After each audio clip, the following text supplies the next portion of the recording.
Breaking news చూస్తున్నాం. Liquor policy కేసులో తనను అరెస్టు చేయడం అక్రమమంటూ కేజ్రీవాల్ వేసిన పిటిషన్ను ఢిల్లీ హైకోర్టు కొట్టేసింది. లిక్కర్ పాలసీ కేసులో కేజ్రీవాల్ ను సిబిఐ అరెస్ట్ చేయగా తిహార్ జైల్లో జ్యుడిషియల్ కస్టడీలో ఉన్నారు. దీంతో ఆయన ఢిల్లీ హైకోర్టులో పిటిషన్ దాఖలు చేశారు. విచారించిన కోర్టు ఆయన పిటిషన్ను కొట్టేసింది.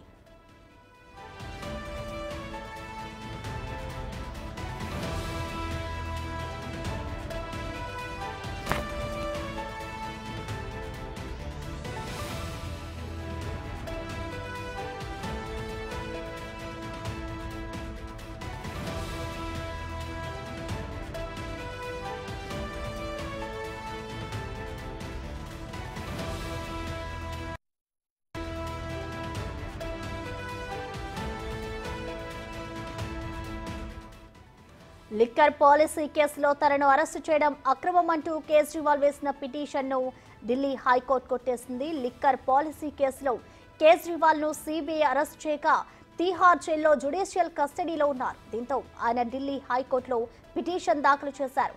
విచారించిన కోర్టు ఆయన పిటిషన్ను కొట్టేసింది.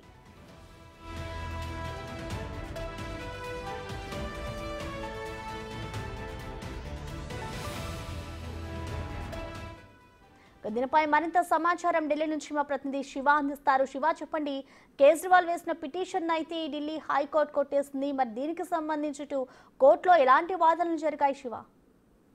Right Prasanna, Delhi liquor policy CBI కేసులో తనను అక్రమంగా అరెస్ట్ చేశారంటూ అరవింద్ కేజ్రీవాల్ ఢిల్లీ హైకోర్టులో పిటిషన్ దాఖలు చేశారు. ఈ రోజు ఢిల్లీ హైకోర్టులో ఉదయం వాదనలు ప్రతివాదనలు జరిగిన తర్వాత న్యాయమూర్తి మధ్యాహ్నానికి తీర్పును వాయిదా వేశారు. కొద్దిసేపటి క్రితమే అరవింద్ కేజ్రీవాల్ దాఖలు చేసిన పిటిషన్ తిరస్కరిస్తున్నట్లు, పిటిషన్ కొట్టేసినట్లు న్యాయమూర్తి తీర్పును వెల్లడించారు. అంటే గతంలో ఈడీ కేసులో తన అరెస్ట్ ను సవాలు చేస్తూ గతంలో కూడా ఢిల్లీ హైకోర్టును, ట్రయల్ కోర్టును, ఢిల్లీ హైకోర్టును ఆశ్రయించారు. ఇక రెండు కోర్టులు కూడా ఈడీ కేసులు ఈ పిటిషన్ తిరస్కరించింది కోర్టు. తర్వాత సుప్రీంకోర్టును ఆశ్రయించిన నేపథ్యంలో సుప్రీంకోర్టు మధ్యంతర బెయిల్ మంజూరు చేసింది. Delhi liquor policy ED money laundering కేసులో సీఎం అరవింద్ కేజ్రీవాల్ కు మధ్యంతర బెయిల్ మంజూరు చేసిన నేపథ్యంలో తర్వాత సిబిఐ కేసు అరెస్ట్ అయిన నేపథ్యంలోనే ఇప్పుడు తిహార్ జైల్లో ఉన్నారు. ఇక సిబిఐ కేసులో ఈడీ ఏ విధంగా అయితే అరెస్ట్ చేసిందో, తనను అక్రమంగా అసంబద్ధంగా అరెస్ట్ చేసిందంటూ కూడా గతంలో ఏదైతే ఈడీకి సంబంధించి పోరాడారో, ఇటు సిబిఐ కేసులో కూడా మళ్ళా ఢిల్లీ హైకోర్టులో పిటిషన్ దాఖలు చేశారు. పిటిషన్ దాఖలు చేసిన నేపథ్యంలో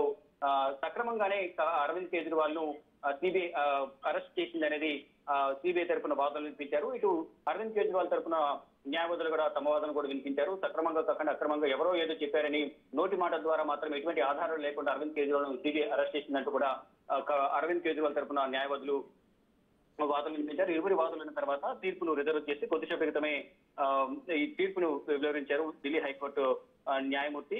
అయితే ఇప్పుడు ఢిల్లీ హైకోర్టులో పిటిషన్ తిరస్కరణ పూరైన నేపథ్యంలో నెక్స్ట్ సుప్రీంకోర్టుకు వెళ్లే యోచనలో అరవింద్ కేజ్రీవాల్ ఉన్నారు. ఏ విధంగా అయితే ఢిల్లీ హైకోర్టు తిరస్కరించిన తర్వాత ఈడీ కేసులో సుప్రీంకోర్టుకు వెళ్లారు, అలాగే సిబిఐ కేసులో తిరస్కరించిన నేపథ్యంలో అప్పుడు సుప్రీంకోర్టుకు వెళ్ళబోతున్నారు. సుప్రీంకోర్టులో ఏ విధంగా అయితే ఈడీ కేసులో మధ్యంతర బెయిల్ మంజూరు చేసిందో, ఇటు సుప్రీంకోర్టు సిబిఐ కేసులో కూడా సుప్రీంకోర్టు బెయిల్ మంజూరు చేసే అవకాశం ఉన్నట్టు కూడా ఇటు అరవింద్ కేజ్రీవాల్, ఆమ్ ఆద్మీ పార్టీ నేతలు అయితే ఆశాభావం వ్యక్తం చేస్తున్నారు. దానిలో భాగంగానే అరెస్టు అక్రమం అంటూ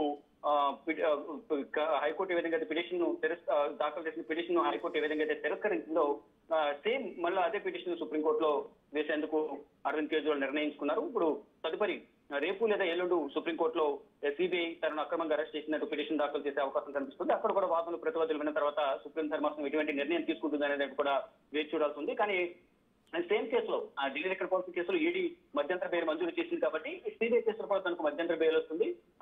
బెయిల్ మీద విడుదల కావచ్చు అనేది అరవింద్ కేజ్రీవాల్ ఆశిస్తూ ఉన్నారు. Thank you Shiva.